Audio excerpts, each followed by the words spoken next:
I'm Jason Bible, Mr. Texas Real Estate. Kaylee McMahon with RE by Kaylee. When we get back from the break, we're going to talk about the 4 ways to make money in real estate.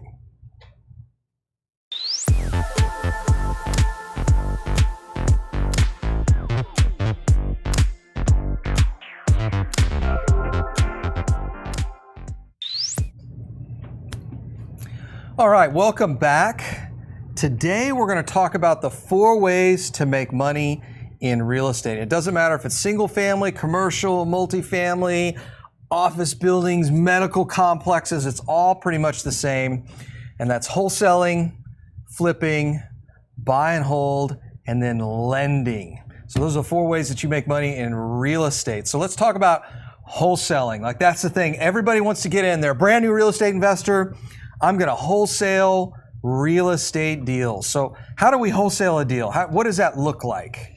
So I've only wholesaled by accident, to tell you the truth, where, for example, I'll have like a lead generation system set up, postcards that are being sent out to cash buy crappy houses, you know, and people will reach out to me, hey, well, what do you offer me for this? And I'm already doing some flips at the time where I'm like, I don't have the bandwidth for this. So I'll be like, oh, yeah, well, I've got some other people that I know buy in that community, and I'll basically reach out to them and say, here's our stats on rehab, what it looks like, here's the property address, and by accident, essentially. And then they're like, sure. And then I make a little fee. You know, it's funny you mention that, because I always think wholesaling is a consequence of other business activities, right? You're already flipping. Let's say you're a landlord, you're buying apartments or single family, and then you get this deal and you're like, it's outside of the area I like to invest in, or I just don't have time to do this deal. And then you send that deal over to somebody else and they end up buying it. So wholesaling, really, you'll hear this from time to time, you're selling your rights to that contract to another investor. So an assignment? An assignment, yeah, assignment, double close. I mean, we can get into the technical details, but at the end of the day, that's really what wholesaling is. I will tell you this, at least my experience, wholesaling is the hardest thing to do in this business. And here's why. You have to have superior marketing and sales skills, because you've got to buy it cheaper than another investor would, a buy and hold investor, a flip investor, that sort of thing. So you got to get it cheaper than anybody else in the marketplace, so you can then resell that to another real estate investing professional. So there's wholesaling, and let's talk about flipping. And I know you've done a ton of flips, so let's talk about what flipping is. So flipping means a lot of things, but in, say, single family, for example, my experience has been with me taking pretty distressed properties.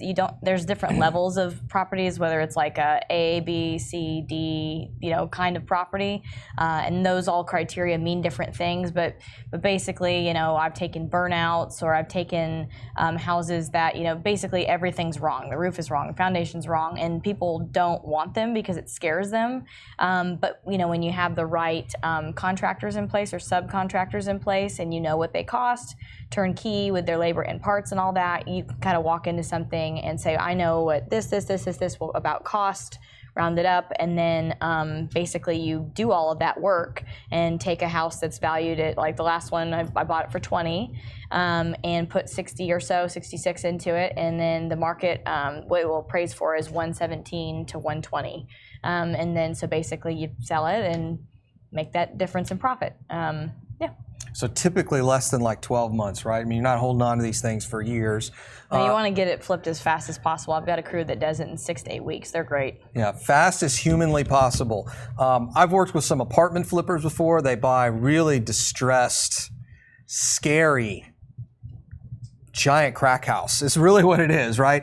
And then they go in and got some what do they call it? Street. They got a little street pharmacy set up. I mean, it's all that kind of nonsense. So actually, I bought one that I had some drug dealers in. We had to take care of some drug dealers. So drug dealers are fun. I actually kind of like the drug dealers. We might have a drug dealer story. Well, I was going to say, actually, I've got a solution for that one of my mentors didn't think of on a property. They had a problem, and I said it to him, and they're like, oh, yeah. And so we fixed the problem, but we'll come back. Oh, we'll come back to it. Okay. You didn't buy all their stock. Did you buy out their position in the?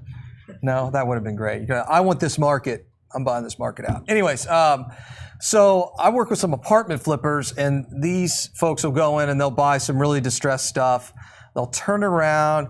They're not looking for top of the market occupancy, top of the market rents. They're trying to get it where cash flow a little bit, and then they hand it off to somebody else. And typically, they're in for 18 to 24 months. And so I've seen that work as a flip for multifamily. And then there's the buy and hold folks, which I think is where you and I spend a lot of our time. We're buying an asset and we're holding on to it long term, whether it's an apartment complex or an office building or a single family house. You just hold on to it long term. And I'll tell you what my experience has been, that where you make real money, you make some good cash flow, there's some tax benefits, that sort of thing. But where you make your real money is when you sell that thing after or refinance it after it's appreciated for a handful of years. Yeah. For sure. So that's one thing we like. So the buy and hold space, and then lending. So you'll have to talk more about that than I can. Okay, so on the lending side, this is where things get fascinating. I know a ton of really successful real estate investors, and what ends up happening is as they become more successful, they generate a lot of cash. If you're doing real estate right, you end up with a lot of money as a consequence of being good in real estate. And so a lot of real estate investors will end up with this pretty decent sized nest egg of capital. Well, are they just going to go take that money and invest in the stock market? Nope, they come back to me. Yeah, no, they're not going to do any of that. What they end up doing is a handful, a couple of things. They may end up just lending directly, maybe a partnership with you to go do an apartment complex. They may start a company that does bridge loans for apartment complexes. They may start a hard money lending company to go lend to real estate investors in single family. So when people talk about kind of that maturity continuum of a real estate investor, and they think, oh, it goes from wholesaling to flipping to being a landlord to commercial and all that, that's not really where it goes. Where it ends in a lot of real estate investors' careers is when they start lending their money on an asset they know a lot about. And if you think about it, it makes a lot of sense. If I'm an apartment investor and I know apartments in Texas really well, if I know apartments in, League City or Baytown really well, and somebody comes to me and says, Jason, I got this really great deal. We're buying it at a 25% discount. It needs, it's 80% occupied and the rents are below market. Would you be interested in lending on that deal? I'm like, not only would I be interested in lending on that deal, I would be interested in partnering with you on that deal. Now, let's say the deal goes south.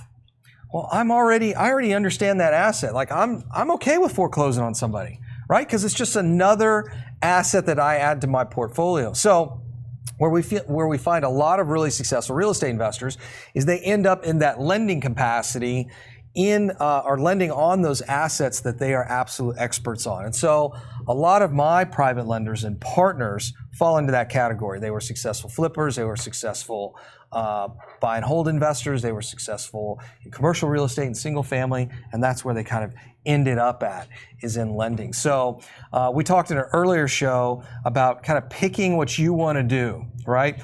Figuring out, beginning with the end in mind. That's a Stephen Covey quote, if you guys have ever read 7 Habits of Highly Effective People. Ooh, it's in my audiobook list. Oh, you haven't read it yet? Not yet. Oh my gosh. I'm finishing Crushing It in Apartments right now. Crushing It in Apartments? Mm-hmm. Okay. You got to read 7 Habits of Highly Effective. Let me get, have you at least read Think and Grow Rich? It's on my counter. No. No, seriously, I have. Oh my gosh! Stop the show now. But it's coming this year, so I promised myself I'd read 2 books a month, and so I've got a big stack that I ordered January 1, and I've read 2 books a month so far, whether it's audiobook or whatever. But it's one, and it's a small one, so it wouldn't take too long. It's like a flight. Here's a little. This will be a flaming golden nugget for everybody. If you read Think and Grow Rich, you got to read it every year. There's some really weird stuff in there. Like if you really read that book, there's some weird stuff in that book. When they start weirder than my mind. Well, when they start talking about tapping in to the, what is his term? Tapping into the infinite intelligence and all that. It gets kind of spooky, kind of metaphysical pretty quick. Like Illuminati type stuff. Yeah, kind of. Yeah. It gets kind of there. Here's what you have to do: do not read any of the current versions. Okay. You must read the original 19. It came out in 35 or 37. I can't remember. You got to read the original version. Okay. Because so much stuff has been edited out. You've got to read the original version because it really gets at like the stuff he was thinking, like when he wrote that book. It is. I read it every year on vacation. Okay. So, and I always read it and I always get something new. June it is. Yeah, got to read it. That's a perfect vacation book. All right, let's go back to what we're talking about here in real estate. Lending. So lending. All right, so most real estate investors, they go through this career, they get really good at whatever it is, commercial real estate, fixing, flipping, or wholesaling, whatever it is. And so then they start lending on those deals because they know that business the best.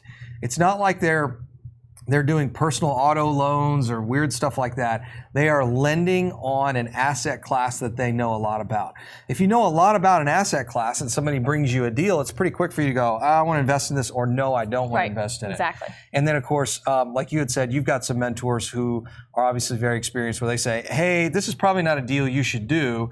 I wouldn't do this deal, and here's why. Or I'll underwrite it, and then I'll have some question marks and be like, can you tell me why this would or would not work? Yes. And so at that point, they help me make that decision. I will tell you, I find the most experienced investors are those that are lenders because they've got to underwrite these deals. Essentially they're writing the check, right? Yep. So one area where I see that's kind of scary is when I see new lenders get into a space and they really don't know that much about the business, but they're lending their money, right? They heard they can make a really good return in real estate, but they don't know how to vet a borrower. They don't know how to vet the asset. To use that that commercial term, they really don't know how to underwrite the deal. So you've got to be a little bit more savvy when you go into lending. However, lenders are absolutely your best resource. So one of the things I tell new investors, like, hey, if you're going to do a deal and something happens, rehab starts to go sideways, can't sell a property, can't get it leased up, call your lender first. They go, why should I call my lender first? I said, because it's more than likely that they've got resources that you don't have. If they're a big lender, they may have lent on other deals in that marketplace. So you can pick up the phone, say, hey man, I'm having some problems here. What is going on? Oh, well, your rent's too high. I know what MLS says.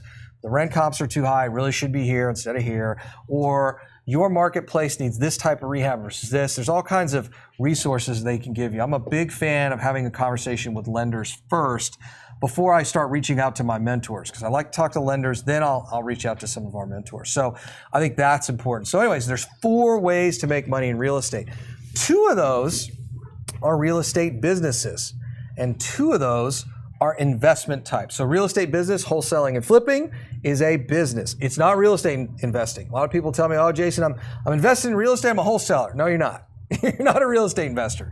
Real estate investors are those folks that are buying and holding those assets long term, or those folks that are lending their money on deals. So you really got to pick what side of the continuum you want to be on. And I can tell you, being on both sides, I like the investor side, I like the lending side, I like the buy and hold side, although lately I've been doing a lot more lending, and that's kind of fun for me. So what side of the spectrum would you, I can guess, what side of the spectrum would you want to be on, the business side, or you want to be on the investing side? Well, where I'm currently at is kind of straddling both a little bit, because being an asset manager, you are able to have shares of the company. So you have a business and you are investing, and usually I put a chunk of cash into the deal myself to secure it and to do inspections and to obviously pay earnest and all that stuff, and I just keep it in the deal. So then I have that many shares plus your Class B shares. So there's that, and then obviously that's investing and then being on the business side as well. So I don't know, what are your thoughts? I was just going to ask, where do you think I fall in? Because well, I can tell. I think you're doing more of the buy and hold stuff, right? Because at the end of the day, you want to hold on. But yeah, not for that. Well, but I mean, you're holding on to these assets, these commercial real estate assets. And then, of course, lending if you decide to do any of those partnerships and those sorts of things. Yeah. I've got this little goal this year. Unfortunately, I cannot put any more money into my Roth unless I do a conversion. So a traditional IRA, I can convert those dollars over to Roth dollars. And I'm really thinking about buying a large apartment complex in my Roth. Yeah, you should. I'm just That's been a huge thing for that's why I spend so much time at Quest IRA and other IRA events, because I mean, literally those people are like, I want to retire and it's making less than 3% return just sitting there, what's a better alternative? And I'm like, 14% cash returns, that's way better, and you'll get it returned within a pretty short period of time, Yeah. So let's talk about, I like to talk about all the pros and cons of these different things. So let's talk about wholesaling for a minute. Wholesaling is a job. It is a job, right? So you're out there and you're looking for these deals. You're earning, it's earned income, right? So you're exposed to it. There's a lot of tax liability there. And the day you're not closing the deal is the day you're looking for the next deal, right? There's not any residual income that comes from that. However, I will tell you this. If you're a good wholesaler, you can take that skill set and apply it to any one of those other three. Meaning, you know how to aggregate deals. Like if you're really a good deal maker, it doesn't take much for you to make the jump to buy and hold and flipping and lending when you produce enough cash. So I think that's kind of some of the pros and cons. Flipping, of course, very similar to wholesaling, right? I mean, you got to find the next deal. So when you sold those properties, you had to go find the next property, right? I was already looking before they sold, but yeah. Yeah, so you're sitting there out at the job site, right? And I can imagine you got the hair tied back. The air conditioner hasn't been installed yet. It's Boots 900 on, degrees. gun in Yeah, that's right. One in the boot, one right here. Yeah, you got to stay strapped, right? So anyways, depending on what side of town you're on, we can tell those stories. Those are fun stories. So in any case, you're out there, you're sweating, you got this flip going on, you're telling contractor you need to be doing this, no, you screwed that up. And then of course your phone's ringing with what? The next deal, right? You're like, all right, you guys finish this rehab, I gotta go find the next deal, right? And you've got that continual deal flow. Yeah. So not necessarily a bad thing, but you know that's one of the challenges. Make good chunks of cash, right? Always good chunks of cash. I'm not a CPA or an attorney or any of that other stuff, but I will tell you this will probably kick you into dealer status. Oh, I like that. Yes, we're not attorneys or CPAs or competent professionals. Hashtag disclaimer. Hashtag disclaimer. I like that. So the reality is that you are exposed to some additional taxes. You may be considered a dealer by the IRS. And those taxes get really expensive, right? You start paying both sides of federal or FICA and FUTA and all that other stuff. So not uncommon to have 40-50% tax rate. And then for you guys, unfortunately, that are in states outside of Texas that have income taxes, you're going to pay state income taxes and maybe even city income taxes if you guys are associated with some of these, or if you're in some of these different markets. So flipping definitely has some advantages, has some disadvantages as well. Buy and hold. This is my favorite. And I'll tell you why it's my favorite these days is just the tax stuff. So when you start to get really good at flipping and wholesaling, making a couple $100,000 a year is not that big a deal. Now, if you're like me and you don't spend, I mean, we spend a little bit of money, but we don't spend a whole lot of money. Like my household runs on like $7,000 a month. I mean, we don't live life large.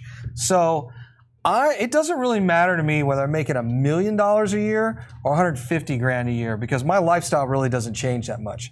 However, it depends how that $1 million is earned. Mm-hmm. If you're earning your income through flipping and wholesaling, the IRS is going to take an enormous chunk out of your rump. Trust me, I've written that check before and it sucks.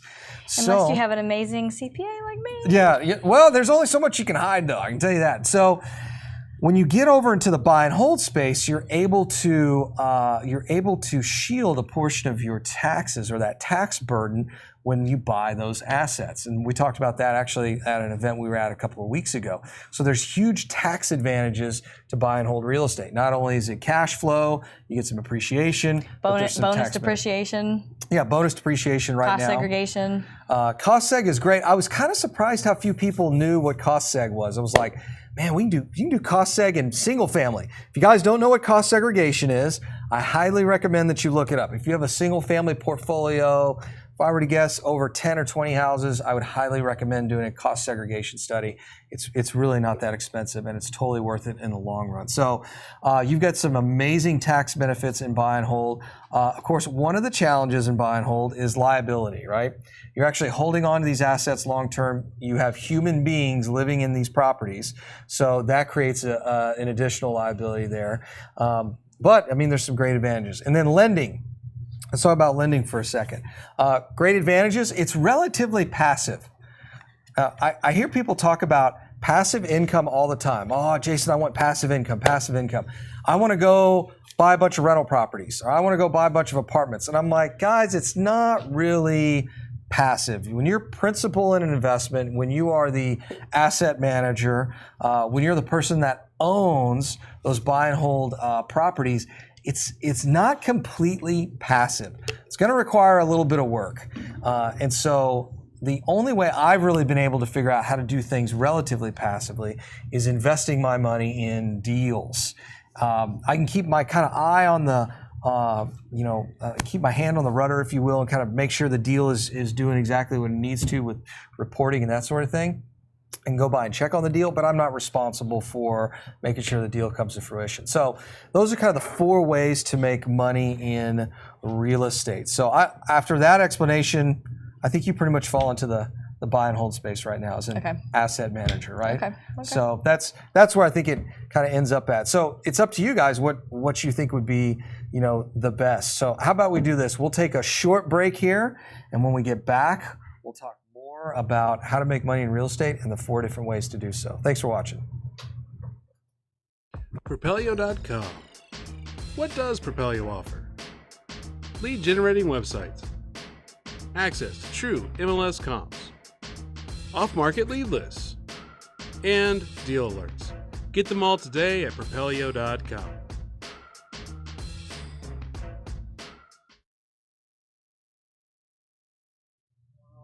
Oh, wait, we're on? Oh, sorry. I'll fix it. No, that's right. We're setting up 2 new IRAs, so I'm like, my dad's texting me. Anyways. Hey guys, we're back. What's up? Kaylee here. Jason Bible, welcome back. We're talking about the 4 different ways to make money in real estate. So, Kaylee, you've done some wholesaling, you've done some flipping. Have you had single-family rentals before? No, I'm thinking about it, but I can't make up my mind. You're thinking about it? Yeah, I've got one I just put on the market, and I'm like, I'll give it a month, and see how it goes. Right now, what I would do would to be either owner finance it or rent it, and just kind of weighing my options. So I haven't, to answer your question. Oh, okay. Because the rent would be 3 times the amount of the mortgage. So I'm like, So how much? What are you into the deal for? 66. Okay, and then what's it rent for? I could get up to probably 1,400. Yeah, I think I'd do the 1,400. Really? I think I'd rent I it. like owner finance, where they can give me 15% down, and Yeah, I don't have to touch the toilets, tenants, termites, none of that. So I'll give you we've done some owner finance stuff, and I'll tell you, owner finance. Speaking of lending, because that is absolutely lending, right? Owner finance is lending. Buying sub 2, owner financing, doing the wrap, all that other stuff. Whenever I look at owner financing, my question is, okay, well, what happens when the market changes? Because a lot of people, they're like, oh yeah, well, I'll just foreclose on them and I'll take the property back. And I'm like, okay, so imagine having 200 of those. Because you can amass a pretty large owner finance portfolio pretty quick. A little more of a challenge to do it in single family with rental properties, but you can put together, buy them sub 2 and then owner finance it with a wrap. Yep. There's a handful of other ways to do it. You can bring in partners, all that other stuff. So, what do you do when you have to take all those things back? So that's why I always look at what's the downside, and if we can manage that downside. a friend of mine who owns a note buying company business, she told me that she got caught with her pants down in the recession, doing the exact same thing. I think they had like 70 properties or something like that between her and her husband at the time. And she goes, if you're going to do it, I just wouldn't do more than like 5 at a time, and then start selling them off. Oh, selling the notes off. Yeah. Yeah, that makes sense. We were chatting with some guys last week. Want that risk if we do have a down Well, cycle. and I think there's some wisdom in that. So you buy the notes and then you sell them off. Now, I'm not an expert on the tax side of that, but I'd be interested to see what kind of tax, because there's obviously going to be a tax issue there. But I'll tell you one thing that's nice about notes that's really hard to do with rentals is put them in your Roth. Like if you're doing that, do you just do them in the Roth and then turn around and owner finance them out? Notes in a Roth are really easy to manage. Notes in any of those retirement accounts are easy to manage. When you actually put the assets in there, it's a golden nugget. Golden nugget time. What? So one of the challenges with investing with your IRA, and we haven't even talked about how investing with your IRA works in these 4 different ways to make money in real estate. But one of the challenges in your IRA is, let's say your IRA, you're all in at 66 grand on that deal, right? Mm-hmm. So let's say that your IRA only has $66,000. So you go and you buy this property and you're renting it out, and then all of a sudden you got a make ready that comes up. Now you're cash flowing probably, well, if you're in it all cash, you're probably cash flowing $1,000 a month, right? And it's going back to the IRA. Let's say something happens. I don't know, could be a storm, could be a tenant issue, could be a fire. Even if you got insurance, a lot of people don't know this. Even when you got insurance, you still got to fix the house before you get a check. So there could be an issue there where you need some reserves, and maybe you don't have your reserves in your IRA. And where a lot of people mess up is they pull out their old checkbook, they write the check, out of their personal checking account on this deal that is supposed to be in the IRA, and there's some issues there. So one of the things that's nice about doing notes is it's pretty clear. You buy the property, you own or finance that property. Now your IRA owns a note. So it doesn't own the house anymore, it just owns the note. And then you can sell that note off and that sort of thing, and it makes things a lot easier. So that's interesting. So she said, I think I know who you're talking about. So she said, don't keep more than about 5 of them at a time. Yeah, or whatever your, like 5 or 6 or whatever your reserves can handle. That's interesting. I think that's some pretty solid advice. Yeah, I love, like I said, having mentors and people that like around me that are older than me that have been through like a down cycle. You know what I mean? They've done this stuff, and that's another thing about like picking. I mentioned earlier mentors. You know, picking somebody. It's like, have you seen a downturn in the economy? How much of your advice is actually like relatable to what might be coming? You know, are we doing this conservatively? That kind of stuff. So, yeah. I think it's interesting because I'll run into these gurus that are like, I got 300 owner finance notes. And I'm like, so what if you got to foreclose on 200 of them? And I'm like, that's scary, right? Because it's, a couple $1,000s to foreclose, and there's probably a rehab, or maybe you're one of these owner finance guys that doesn't do rehab, but there's still vacancies and you got to get stuff back. I mean, it creates a little bit of chaos pretty quick. So I always, again, to go back to where's the downside on our finance side, I like that idea of just going, hey, we'll have 5 or 10 of these things and we'll just sell them off. We'll just transfer the risk. That's really what you're doing. You do a little risk transfer and sell them off to somebody else. I would imagine, I have not looked this up. I just had this run through my brain. I wonder if you could get mortgage insurance. I bet you can. On a note, or what do you mean? Yeah. So when you originate the note, have them pay mortgage insurance on it. You can get mortgage insurance on your notes. That's a good owner finance question. I'll tell you one of the things that we're doing. So let's say you and I partner on a deal, and let's say you put $2 million into my deal, and you go, Jason, I'm real nervous. What happens if you get hit by a bus? And I'm like, well, I get hit by a bus. Why are you trying to get me hit by a bus? They go, well, you're the guy, you're the asset manager, right? And so a lot of times we will take out a term life insurance policy, right? Yeah, so $1.2 million. So you take out the policy, and then it pays off your lenders in the event that you get hit by a bus. So I also ask my guarantors if they have one as well. So it's like, so if we're purchasing a building that's over my 1.2 coverage, then there's more coverage too. So on the lending side and borrowing side, that makes an absolute ton of sense. So wholesaling, let's see, you've done a little bit of wholesaling, a little bit of flipping. You've got this buy and hold deal that you're doing.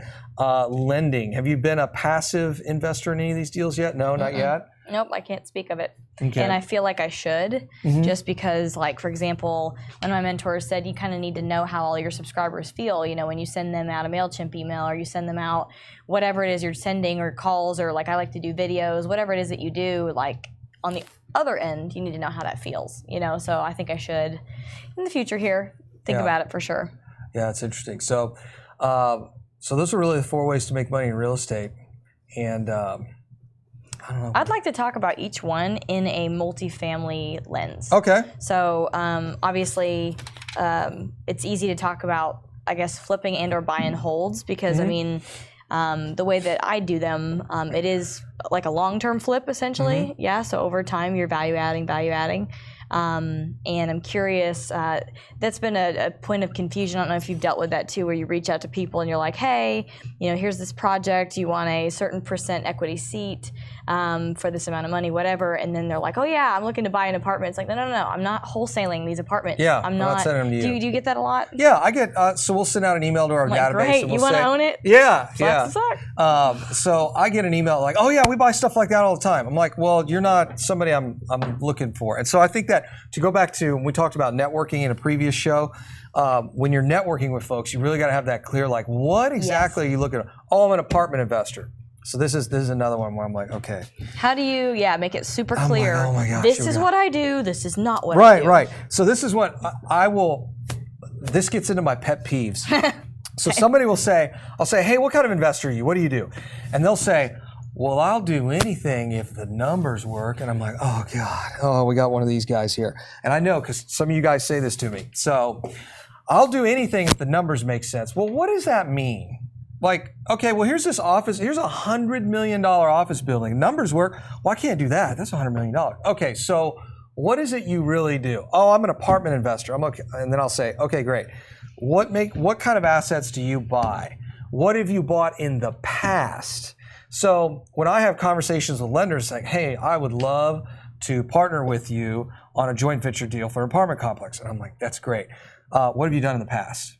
And if they tell me nothing, or they're like, I've been to a lot of classes, I start getting nervous. My best partners and lenders are those folks who are typically more experienced than I am. So I do get the people who are like, oh yeah, I'd love to buy that apartment. I'm like, that's not what I'm looking for here. So I have a lot of conversations up front. Hey, this is what we do. This is what we're looking for. What do you do? And I like to verify that. What do you do with what have you done in the past? I think that's really important. What have you done in the past? Because I'm not. Here's one of my biggest concerns. When we really started flipping a lot of houses, we flipped over 100 houses a year. We would get investors that would say, oh, Jason, I want to lend to you on this deal that you're doing, this house that you're flipping in Memorial. I'm like, okay, great. Let's do the deal. And then they'd say, let's do the deal. And about 2 weeks before it closed, they'd go, all right, Jason, so my wife wants to be an interior designer, and we're going to come in, and she's going to help you pick the colors and the granite and all. And I'm like, whoa, hold on here, bud. You know, we've done 300 houses where that's not an option. That's not how this works. This is a passive deal for you.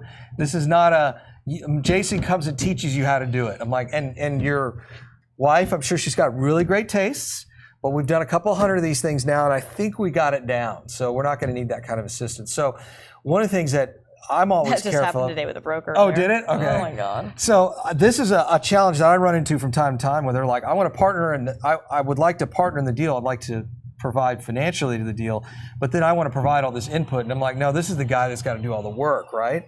So I think that's the bigger issue. So when you talk about, hey, do you ever run into that? I'm like, yeah, we do, but we try to vet those people as quickly as we can. Right. That's smart. You know, it takes.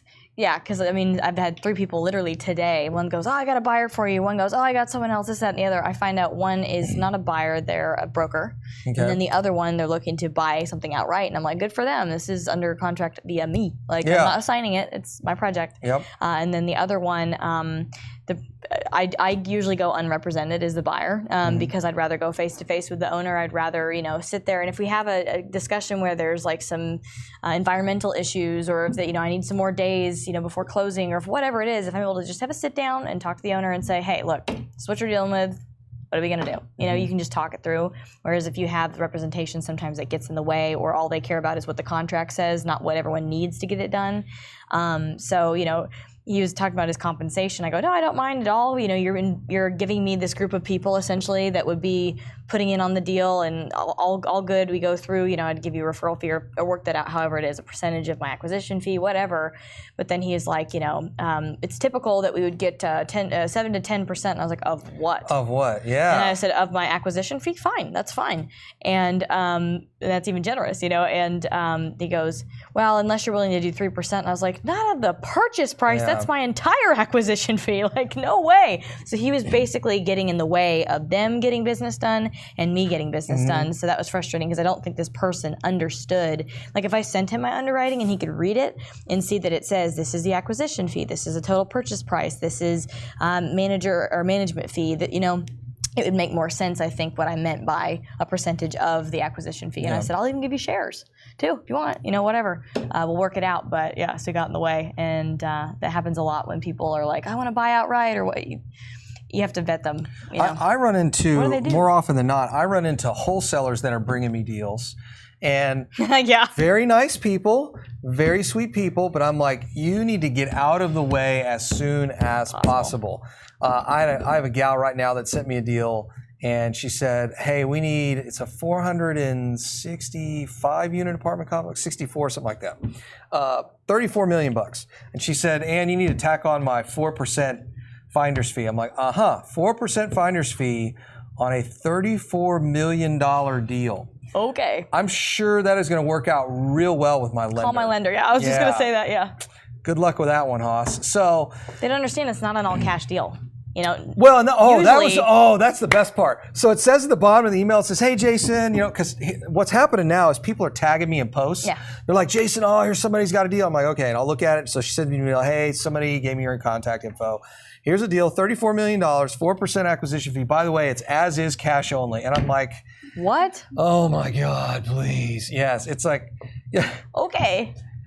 And then I'll tell them, I'll trade you.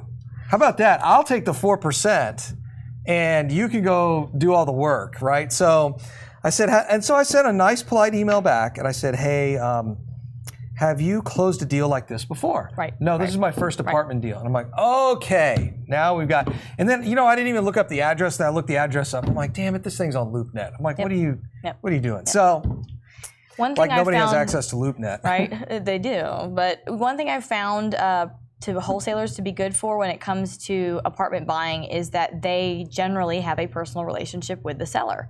And that's what I want. I want to have a personal relationship with the seller. So if they're local, for example, there are ways to negotiate being able to possibly have a meeting or be able to actually get in contact with the seller or something in exchange for, promising them something that you'll work out at a later date. But if they're unwilling to let you talk to the seller at all, then it's like, well, bye, Felicia, But that's a good way. And I like those deals, face-to-face, like West Texas guys, like people that are like, let's be reasonable. I don't work with reasonable sellers, If you're unreasonable, I'm not interested. Well, and the challenge I've run into in every single deal, commercial deal that I've had a wholesaler involved in has completely imploded. Because I'm like, look, I need the T12. The rent roll. I need rent rolls. No, you have to put in an LOI before we give you that. It's like, go F yourself. No way. That doesn't work that way. I am so sick of LOIs. I think LOIs are ridiculous. I'm going to single-handedly transform the industry. LOIs are ridiculous. Here's my financing. Here's the contract with the earnest. Like, why are we doing LOIs? It's like pre-dating. Like, what do we do? Are we going to do this deal or not? Let's just do the deal. So, send me your LOI. I'm like, no, let me send you my financing. Here's a scan of my bank account. Like, we're ready to go. Funds. Yeah, okay. yeah. So here's the funds. I mean, it's like we're ready to do this thing. So, in any case, so wholesalers, I'll say, look, I need rent rolls and I need bank statements. Why do you need bank statements? I said, because people lie. They shove stuff around like, oh. So I'll tell you, this is going to get to the fun part of the show. We could do a whole show on what people hide in bank statements. And I don't know. My girlfriend a new car. Okay, that's exactly it. So I don't know what it is with real estate investors, but you guys that are married and have the girlfriends on the payroll, I see that all the time. That's true, yeah. It is so funny. It's like, all right, so the last deal I did, this guy's like, all right, hey guys. So we had a meeting. We actually had a meeting with the owner, and the owner's like, hey guys, we gotta have a little talk here. And we're like, okay, well, what's so funny? We're like, well, so the wife is in Florida, and I got a place in Mexico, and that's where the boat is. And by boat, I mean it's this big ass yacht thing. And got a girlfriend there, and a girlfriend here, and a girlfriend, and they're gonna kind of show up on payroll. And I'm like, oh, that's who all They're these. your children, okay? Yeah, or it's employees. Sorry. Well, they're old enough to be their children, so that's like literally the list, right? It's like girlfriend, and then he's got some family members in there. He's got the wife, the girlfriend. He's got the boat. He's just taking care of everybody. Everybody's being taken. Well, it tells you how much meat there is on this deal, right? Yeah. So you start going through the numbers on this thing, like the NOI looks a lot better when you get all this stuff. That's a good point. You know all the meat on the deal from that. Actually. So here's a little secret. I know everybody loves to do apartments 100 units and above. It's kind of rare to find that in 100 units. Now they may have the girlfriend on the payroll, but they don't have all that other crap in there, right? When you start looking at those what I like to call the mom and pop deals, between about 15 and like 50. Yeah. A lot of these things are free and clear, and they've got like all their side stuff stuffed into this one thing, right? And then the other thing you'll find is there's a lot of cash that's floating around. So you'll get the rent rolls, right? And you'll get the P&Ls, and you get the T12, and then you get the bank statements. You start matching stuff up, and you go, okay. And then you look at the rent rolls again, and you go, I got a lot more vacancy here, or collections is not right. And so then you have this meeting. This typically takes place at happy hour, where you have a conversation with the owner, and we're like, hey, so what's going on here? Because I'm just trying to, looks like you ought to be making a lot more money. And they go, well, there might be a little cash, that doesn't quite make it into the bank account, that doesn't quite make it onto the IRS radar. I'm like, oh, okay. So this where I think what's so funny is when you get below that 100 units, especially when you get below 50 units, there's a lot of this kind of stuff that takes place that doesn't take place in larger projects because the financing won't work if you got, 6 girlfriends on payroll and a boat and all that other stuff. So that's been my experience in working with the smaller stuff. So when you start looking at, really start digging into the financials, it starts getting interesting quick. Yeah, it's funny. So like, bank statements, that's smart. Yeah. And then this last one I had the executor of the estate was actually a CPA in town. So I figured, so I go, I need your P&L broken out, but then then broken out by class so I could see which individual entity was getting what deposits because they had several entities in one account to be able to break that out and to see how the rent roll that I was originally promised and saw personally during due diligence compares to what they deposit or don't deposit or whatever. You got to figure all that stuff out to figure out the value, you know what I mean? To renegotiate possibly like, well, actually it doesn't add up, so let's renegotiate or work something else out. So yeah, there's some weird roadblocks. I think we were off by $25K a month, if I remember. That's really it was a big number. It was $25K a month on that particular deal. And so we ended up going back to the seller and we said, hey man, what's the deal here? That's a lot. That's a lot of money. Yeah. So and there were some other reasons they couldn't provide clear title for some other assets. And so the deal didn't really work out. But in any case, we will come back from the break here. If you guys got any questions, put them below, like, share, and comment. And we will see you guys back here in a couple of minutes. Propelio.com. What does Propelio offer? Lead generating websites, access to true MLS comps, off-market lead lists, and deal alerts. Get them all today at Propelio.com.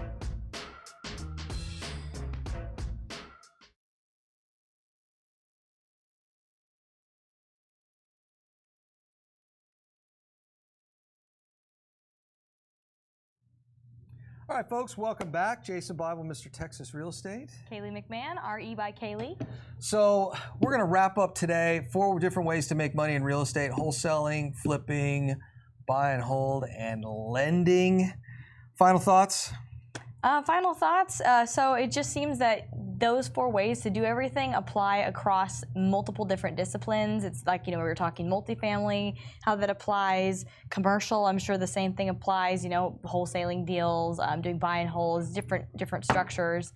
Is there anything else that you can think of in real estate, a niche in real estate that those 4 models No, apply it's to? really, it's kind of like, the next real estate guru flies into town. And he's like, let me show you how to do lease options, or let me show you how to do this super secret trick in owner finance. I'm like, dude, it's all the same. That's funny. Really, it's all the same. It's been the same for 40 years. There's 4 ways to make money in real estate. It doesn't matter if it's residential or commercial. It's all really pretty much the same. What you really need to do is figure out, as a real estate investor or a business owner, you got to figure out exactly what you want to do.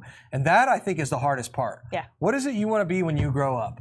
And most people don't know, right? That's true. They I was all just going wanna to ask you, have you been able to figure out your why or what led you to I have know? no idea what my damn why is. Everybody keeps asking me. I'm like, I don't know what my why is. Why do you get out of bed every day?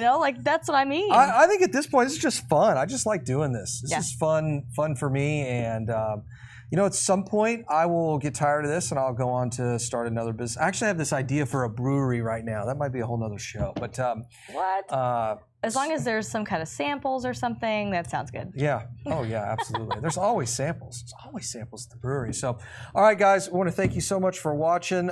Again, hit Propelio TV here. It's absolutely fantastic. There are so many people on here that are absolutely wonderful educators. I'd also highly recommend using their service. We're subscribers. It is excellent. You can use it for single family, multifamily. It's got comps. It's got all kinds of cool stuff in there. And as always, keep your comments rolling down below. We'll reply to those as they come across. And thanks for watching. How do they get in touch with you?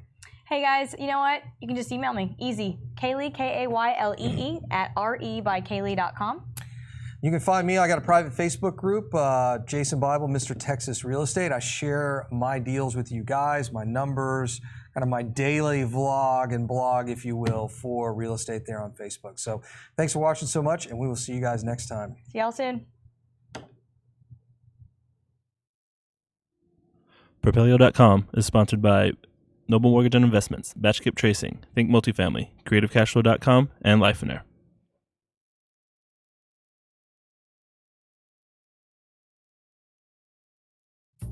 Hey everybody, I'm Ryan with Propelio. If you like what you saw, please subscribe. Turn on those notifications and stick around for more. We have tons of content like this all over our channel. So if you want to learn more about real estate investing, stick around, watch Propelio TV, and we'll see you later.